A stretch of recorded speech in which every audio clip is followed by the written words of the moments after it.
Constructing your life is about much more than just building a bank account. Each week, join real estate entrepreneur and mindset coach Austin Linney as he interviews guests who are constructing their dream lives and impacting the world around them on a daily basis. If you're an entrepreneur or wanting to start a business, or you just want to hear motivating stories of how others have overcome the odds, you are in the right place. And now for your host, Austin Linney. Hello, everybody. Welcome to Construct Your Life. This is Austin Linney here. I have the honor of having Mr. Trip Morris here. How are you doing, my brother? Doing well. Happy to be here.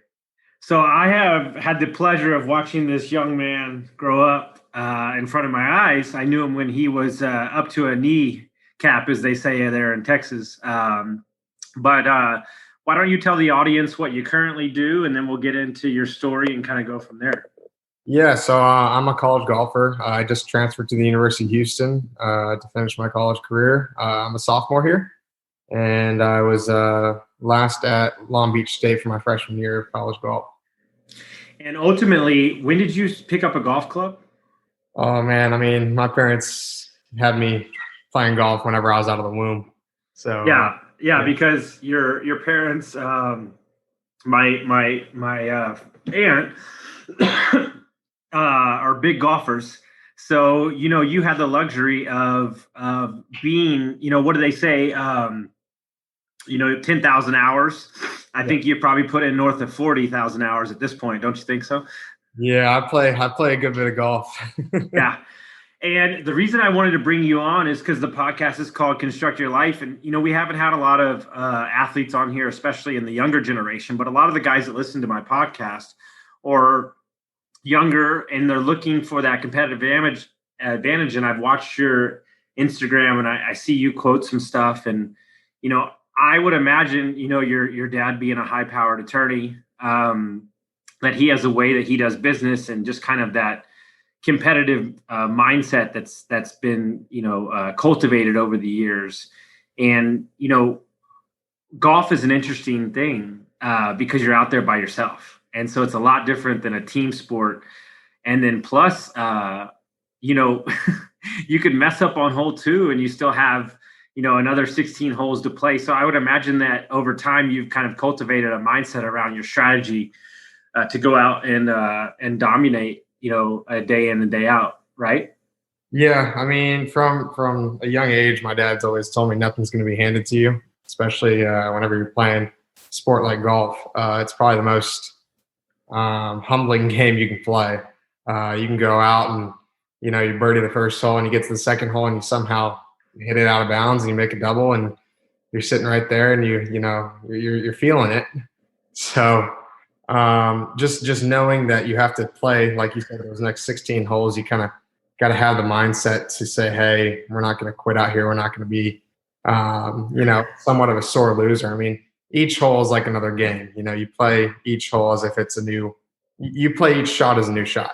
You're not going to you don't play a whole round as a whole round. You play it as each shot as a separate shot and you worry about shot at hand.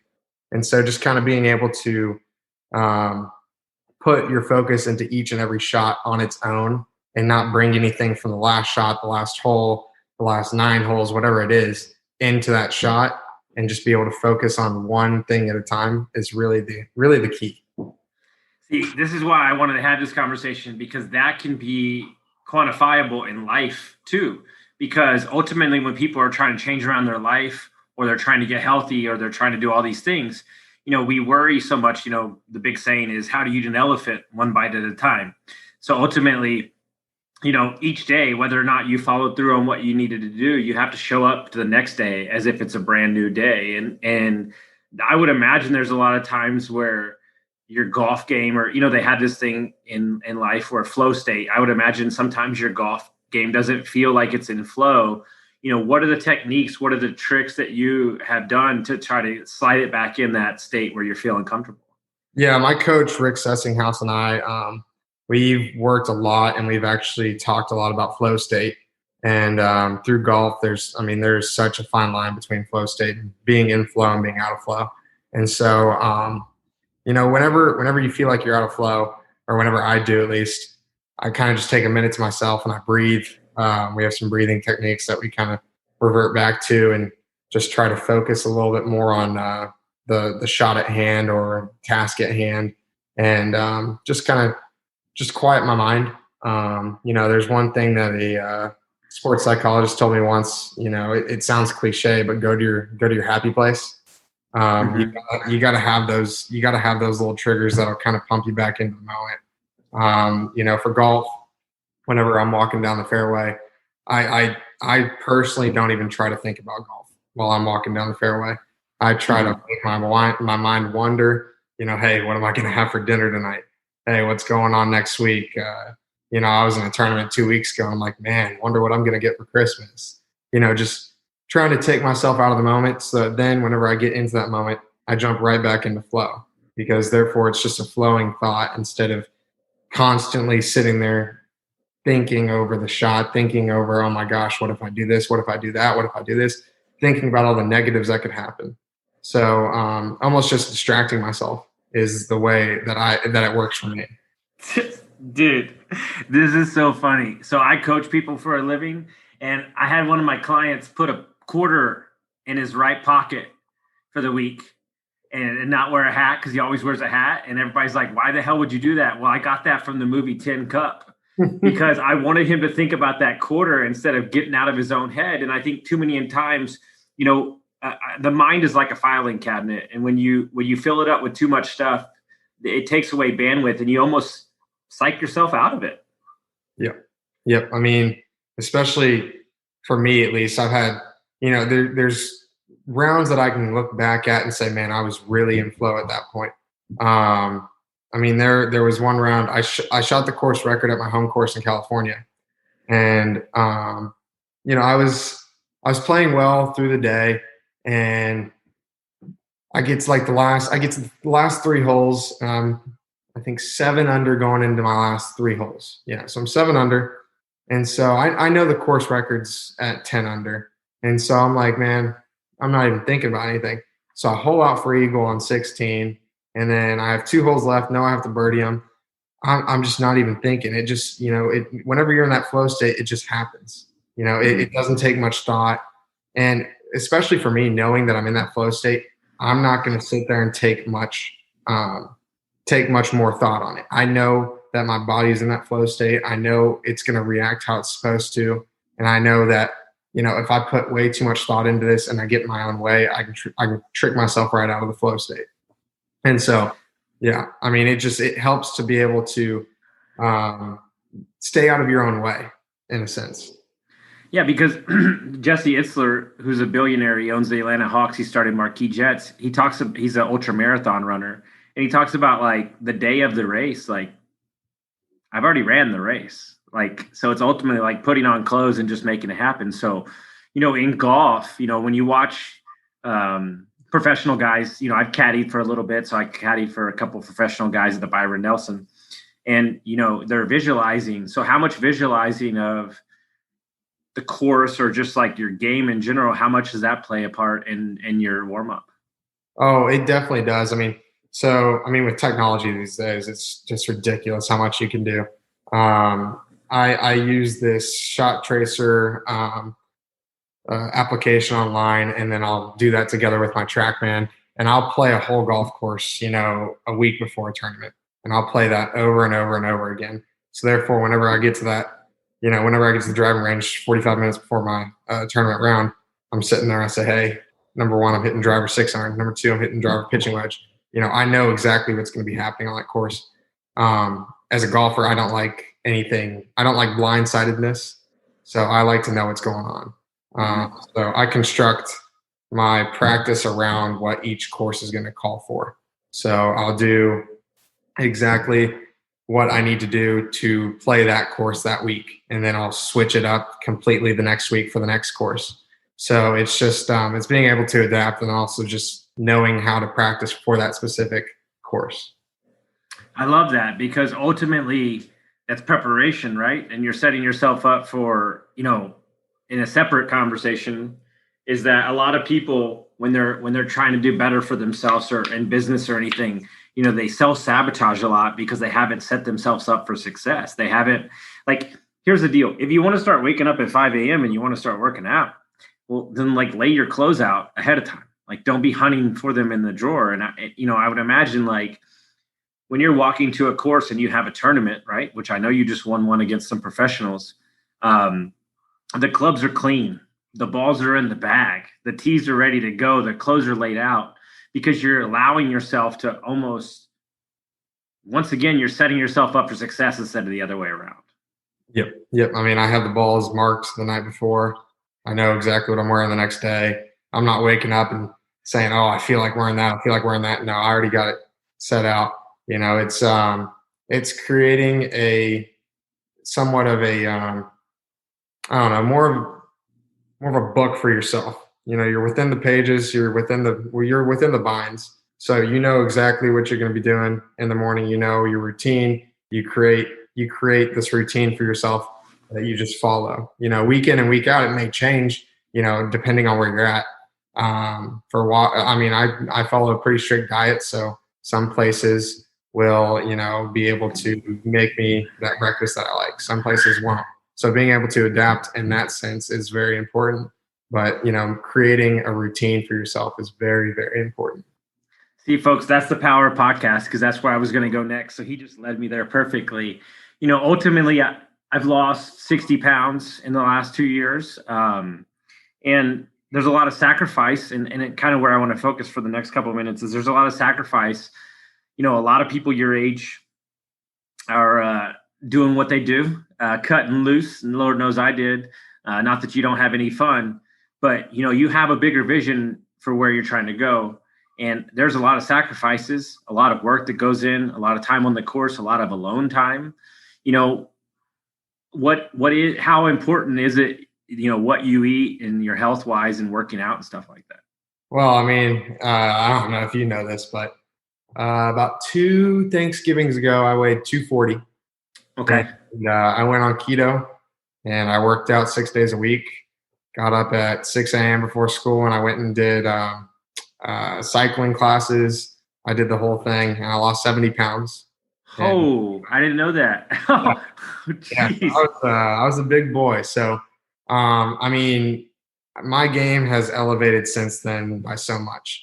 Diet and exercise is such an important part of golf or life or anything. I mean, losing weight just makes me feel like a better person.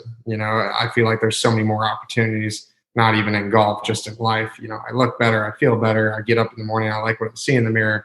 It's just a much better image. But in golf, I mean, having that diet is so important because, if you're eating the junk food like McDonald's and, you say, hey, I'm going to go get breakfast before the round, what are you going to have? You're not going to go to McDonald's. If you go to McDonald's, you're going to eat hash browns, you're going to eat, McMuffin, whatever it is that you eat, and you're just going to feel sluggish. Having the right amount of protein, having the right amount of carbs, complex carbs, just knowing that when your body needs to have that energy, it has it. Because whenever I was 240, I was having a lot of trouble finishing tournaments. 72-hole tournaments, you're walking, you get on a hilly course. I was beat by the last day. I didn't have a chance, even if I was in contention, to even win that last day, being that big. It was very difficult to be able to really have the energy and have the stamina. So now, eating what I eat, I mean, I eat a lot of lean meats, and I try to cut as many carbs as I can. I feel a lot better on that last hole, that last day. I feel like it's the first hole of the first round. So it's huge. So ultimately, to get back to when you weighed 240, what were the choices that you were making that got you there? It was eating. It was just my patterns. I would snack. I wouldn't really look at the diet. I wouldn't think about what I'm eating. I would just eat, and it would just be junk food, and I wasn't working out. I was just. Were resting. Were you resting on your talent? Yes, 100%. I still practice and I still played a bunch of golf, but I was not where I am today. For golf, you try not to get injured. Your back is the thing that gets injured most often in golf. So me working out and creating a stronger core, stronger back muscles, I'm going to have a lot more of a chance going forward, being as I am. What flipped the switch for you? I just was getting tired of huffing and puffing. I was getting tired of being big. I was getting tired of people kind of looking at me and saying, "Hey, might need to, shave a few pounds." I got tired of it myself. I just, I got on the weight or on the scale, and I was like, "Wow, I didn't even know I got this big." It's just you come to that self realization. My grandfather actually said something to me 2 Thanksgivings ago. He said, "Hey, you need to stop eating at some point." And I was like, all right. And so I went home, and that Monday after Thanksgiving, I started keto, and I lost 20 pounds in my first month. Mm-hmm. But, it took a lot of sacrifice. I went through the keto flu and just felt awful. But being able to push through those little barriers or big barriers, whatever the barrier is for you, and being able to kind of keep it going is the key. Yeah, it was my mom.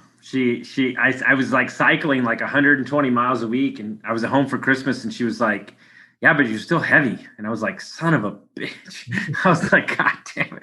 And that kind of like cut deep, but it like kicked me. It kicked it going, And ultimately, what's interesting about losing weight is that, um, there's thresholds of like weight or whatever that are like mentally that we think that that's where we're going to be. Like, I just always thought like I'm a big guy and I'm just going to be 187, but you get around people that are super healthy. They're like, dude, you can be like 168. And I'm like, 168, dude, I'm going to be like I'm going to be a machine. But like, then you start seeing it, right? But ultimately, for anybody that's out there, like, what would you be your advice to 240 trip? Like, what would you tell them? Say, hey, let's get on a diet. Let's exercise. I wish I would have never. I mean, I'm glad and not happy at the same time that I got to that weight. I learned a lot about my perseverance and what it took to get back to where I am now by getting that big. But I just say, hey, let's just help ourselves out. It's only going to help you. And it's definitely helped me in so many different ways. And what's interesting is that, like, I think I don't have to like spout out the numbers like anybody that knows anything about sports to know how many golfers don't make it. But ultimately, if you're gonna surround yourself with Brooks Koepka, like dude who's a shit brick house, he's fucking working out 7 days a week. The path of even belonging there, right? As my mentor would say, you have to earn the right, like earning the right of like understanding that you're investing in yourself and the sacrifices needed to get there, it's not easy. But ultimately, what I tell my coaching clients is when you get the feeling that you're looking for, meaning the feeling of losing weight and feeling great, that's what you hold on to, and you just keep on pushing forward through that. Oh yeah, I mean, it's not fun not eating pizza and snacks and all that, but once you look in the mirror and you feel like, hey man, I'm where I want to be, you just get that sense of almost just comfort. You're just so excited to be there.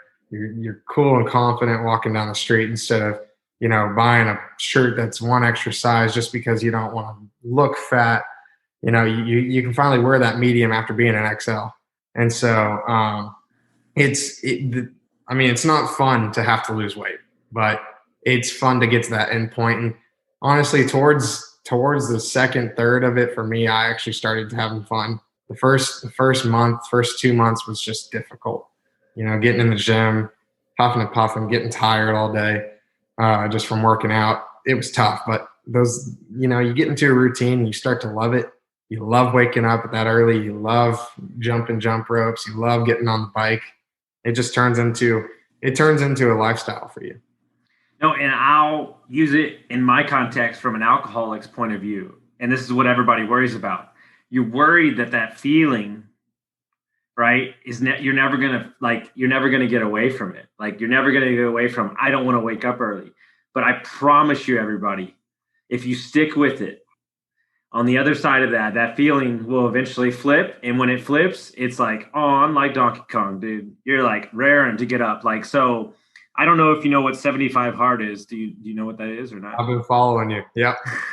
So I decided, I haven't told many people, but I decided I'm going to do it 365 days in a row.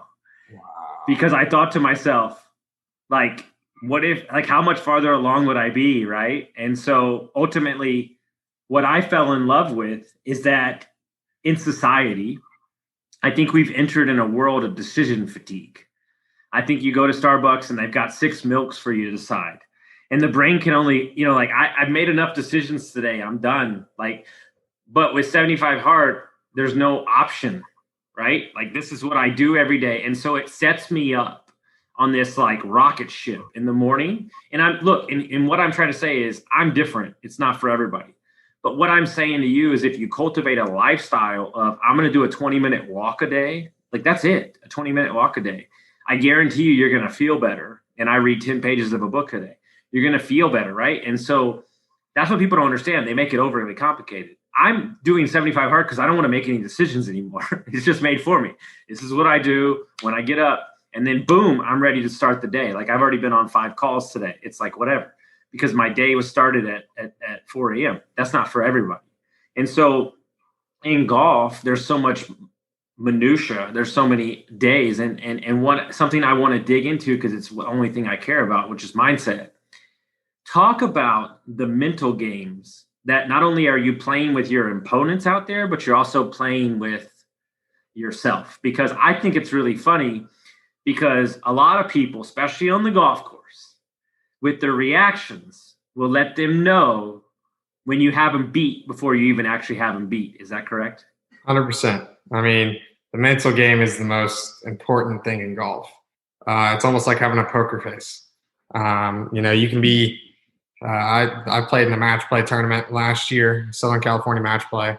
And I remember I was in the championship round and I was playing well. And, you can just, like you said, you can tell when you got somebody beat. You see their facial expressions, you see how they talk to themselves. Self-talk is huge. If you, as an opponent, if I'm listening to somebody talk to themselves and they're sitting there bashing on themselves, I know I have them beat.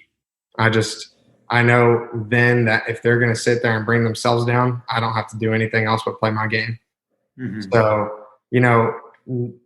even I've years ago, I mean, I'm still working on it, but I would get upset. I'd talk bad to myself. I'd say, hey, man, you suck. Why are you hitting that shot? Why are you doing that? Why are you doing that? It's learning how to love yourself even whenever you mess up. Everybody's going to mess up. I mean, the tournament that I won 2 weeks ago, the one that you were talking about, the pros, I was like 3 under through 6 and I double 7. I just hit in one of the worst shots I've hit all tournament. Nothing I could do about it. But instead of getting angry, instead of talking bad to myself, I sit there and I'm like, all right, you know what? What made me do that? What did I do? It's being a little bit less reactive and more of judging what I did. Okay, my club face was open. It went right. Got to fix that. Next hole, not going to let it happen. So instead of me sitting there and saying, hey, you suck, I'm done, oh, man, I'm going to lose now, la, la, la, la, la. And the guys that you're playing with being like, oh, man, he's done. Got him beat. Easy. Now you sit there and you say, all right, let's get to work. I just put myself in a little bit of hole, but got to go. And so I continued to make a few more birdies, ended up shooting, I think, 4 under from there on out and won the tournament. But it's learning how to, like I said, love yourself when you mess up. Everybody's going to mess up. And so I'll be the one to say that it takes time and it takes, plenty of learning opportunities to get to that point. But I think you got to learn how to lose in golf. That's really the biggest thing is golf. You're going to lose so much more than you're going to win. I mean, I can't tell you how many tournaments I've played in that I've come, top 10, top 5, top 20, whatever it is. And I feel like, oh man, just a few more shots. If I would have done that, and that, I would have won. But you can't sit there and say, if I would have done that, and that, because you didn't. And so it's just learning how to lose and being okay with it. I mean, obviously nobody likes losing, but learning how to, kind of learn from that experience instead of just saying, hey, I lost, I suck. Gosh, man, why did I lose? Why did I do that? Why did I mess up? No, you just got to say, hey, I learned a little bit more about myself. I learned what I don't want to do next tournament. I learned what works for me. I learned what doesn't work for me. Let's go from there. No, there's a There's a foundational book it's right over my right shoulder that my coach got me to read. And it talks about your subconscious mind and the words you say to each other, what you say when you talk to yourself. I think it's one of the most important books I've ever read because, so there's this guy named Chad Wright. He's an ex-Navy SEAL, hillbilly, crazy as shit, long red beard, runs like ultra, like 240 races, like 240-mile races. He was running this race where they saw how many miles they could run for like 48 hours straight. And he said he had a guy, and the guy started talking about what time they were going to get in the next group of miles. And he said, when he started talking about the time, I knew it was over. He said, so all I had to do was focus on 1 mile at a time, right? And I think the greatest golfers, the greatest sports people, business people focus on what's in front of them, meaning not worried about what's here. And it's like the same way with everybody asks me, like, how do you do so much? It's like, because what's in front of me is my coaching client's problem that we're fixing. And then once I'm done with that, then we move on to whatever else is next. But when you're in that moment, the full attention of the focus needs to be right here. And whether that's you're at the gym and you're not focused on other things, you're focused on that workout, and then you're taking that time. And so it's so important, if you're going to take it to another level, whether that be PGA Tour or college or anything, that there's a lot of guys out there. There's a lot of people in life in general that are very talented, but their attitudes, and I was one of them for years, that hold them back. And so if you give into that, then you're giving them your power. And when you give them their power, you're done. You're already done. Yep, I agree. I mean, like I said, it's a poker face. You gotta create that face for yourself. You gotta create that image. I mean, the way I learned how to do it was watching golf on TV. I watched the guys, and they're walking down the fairway. They'll make a bogey in one of the most dire situations, where they need to make par to win the tournament, whatever it is. They walk off unfazed. They're hating themselves inside, but they're not going to let anybody see that. Once you give your opponent that, sense of, hey, I've got him beat, you did it to yourself. So it's just like not putting yourself in the hole. And so just having more respect for yourself is definitely what I focus on. I don't want people to see me upset. I don't want people to see me distraught with myself.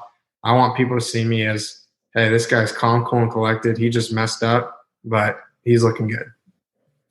Yeah, and something I want to hit on at the end here, and your father has always impressed me. Your father's probably one of the bigger lawyers in the country, a lot of big wins. He works on a lot of big cases. And, a lot of people might look at you and say, like, oh, he's had a lot of advantages, golf, blah, blah, blah. And don't get me wrong, you're playing at really nice courses. You have nice clubs.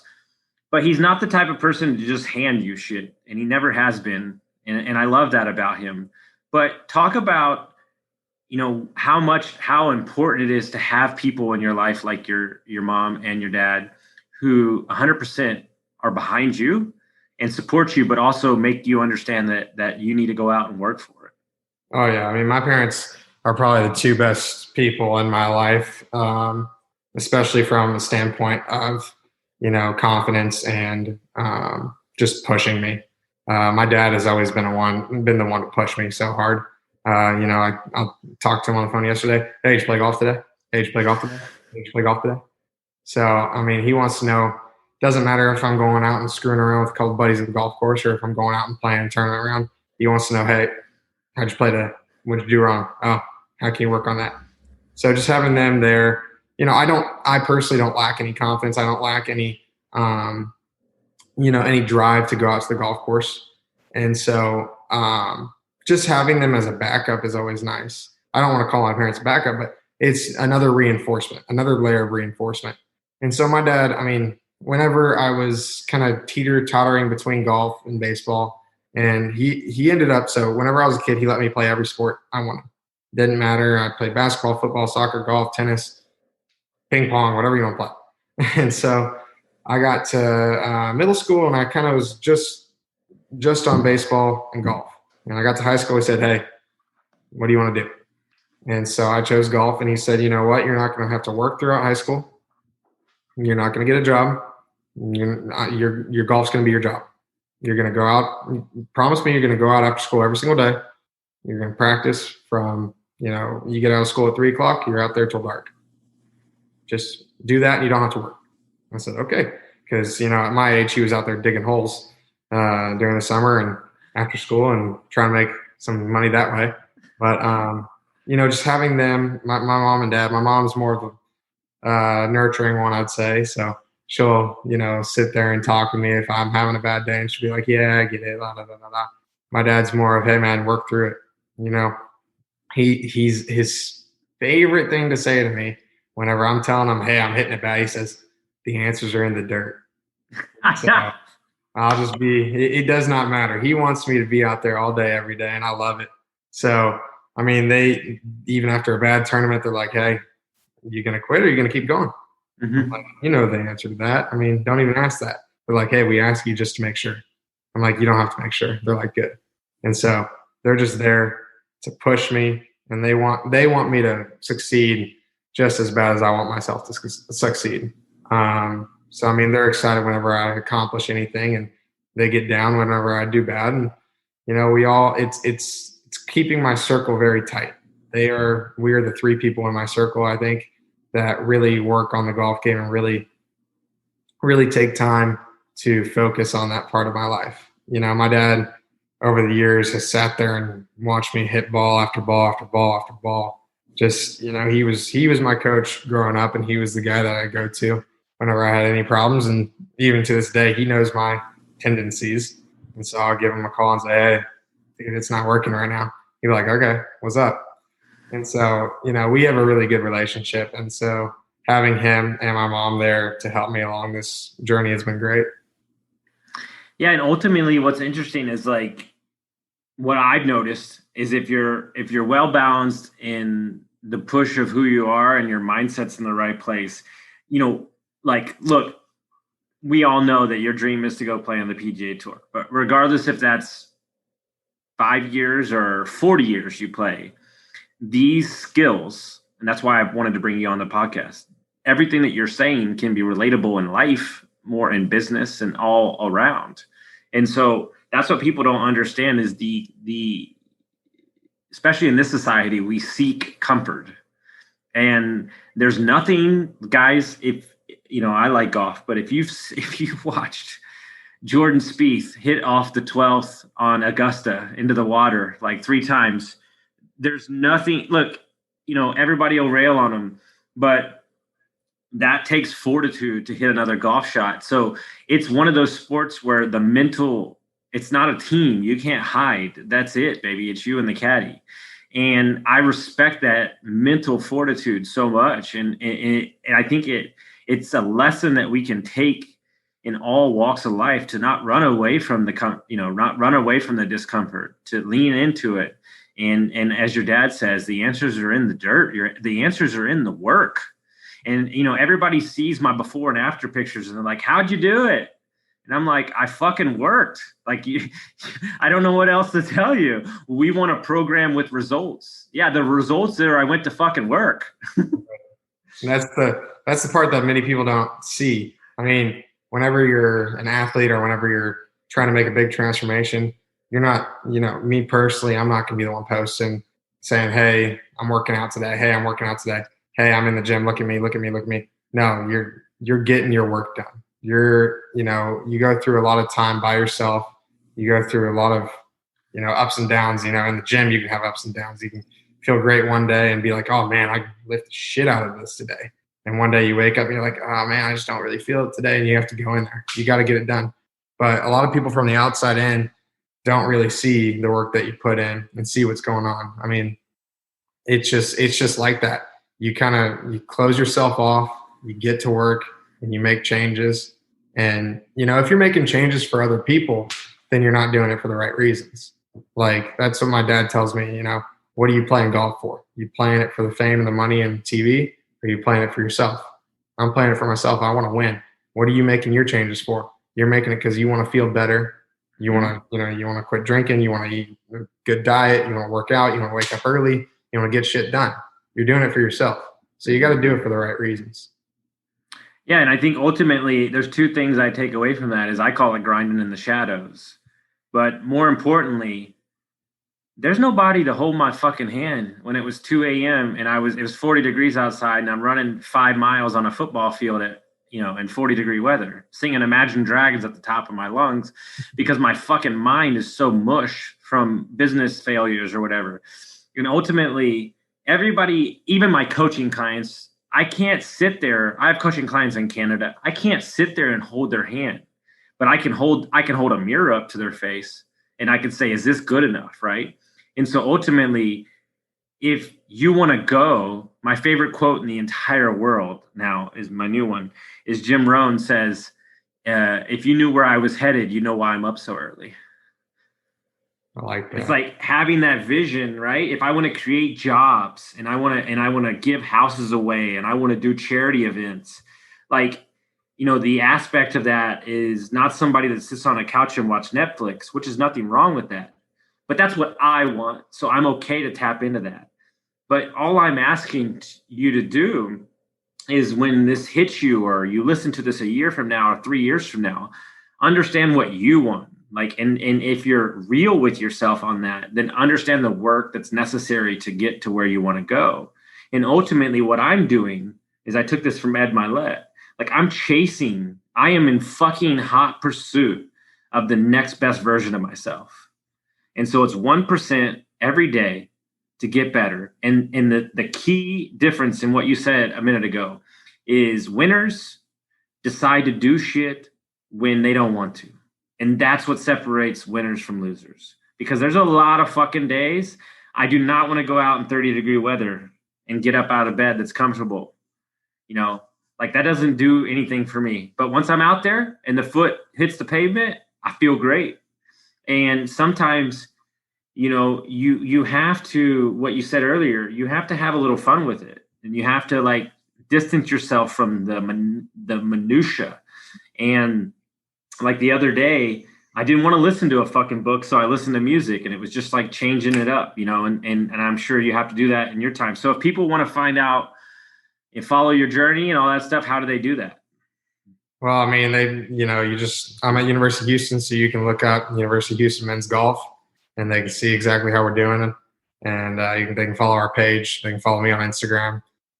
Remember the name. Remember the name. That's all I'm saying, boys and girls. Trust me. I'll be there. So, you heard it here first. I'll be there for sure. Dude, I remember, you know what? A story just popped in my head. That I totally forgot. 8 years ago, I waited on Jordan Spieth's coach from UT at Perla's in Austin. And I was a huge Jordan Spieth fan. This was like after a year of him in the PGA Tour, and he had already won like a couple big events. And I asked him, and I said, why did you know Jordan was going to make it? And he said to me, why did Jordan go pro or something like that? And he said, because Jordan said, I was 18 or 18 or whatever he was, and I knew that I could beat professionals. And he said, what was the point of waiting? Because it wasn't about the money to me. It was about the competition. And he said, when I knew it was about the competition and him just proving himself on the highest stage, I knew that he was going to go do it. And that always stuck with me. It like stuck with me because I'm not out here to create $500 million companies because I want to like go live in, like, of course I want to live in Italy. That's happening. But what I'm saying is, but I also want to give back most of it. And so because that's my focus, I have no problem but to show up. And I know that, yeah, do you want nice things? Do you want to travel? Of course. But I know deep down inside the burning sensation of competition is really what you're after. Yep. I mean, it's not the money. It's not the fame. It's not the trophies. It's just having the sense of mind that, hey, you know what it is? I bet we haven't talked about this, but I guarantee fucking to you, this is a thought that's crossed your mind because I was at your house when I was thinking about this. Just popped in my head. For you to be on the fucking course, because I know you've spent a million afternoons on a Sunday with your dad in his recliner and a drink in his hand, him watching the TV, is for him to watch you. Yep. I want him to be able to sit there and watch me on TV and text me or call me after the round and say, hey, great job, dude. like you saw every shot of it. Yep. I remember. I've been there on Sundays with him, and I know that's a thought that's popped in your head. Well, dude, thank you so much for this. I think the audience got a huge, so much value out of this, and I just want to thank you so much, my man. Thank you for having me. That was a lot of fun. All right, guys. If y'all got value from this, make sure you send it to all your friends, and we'll see you next time.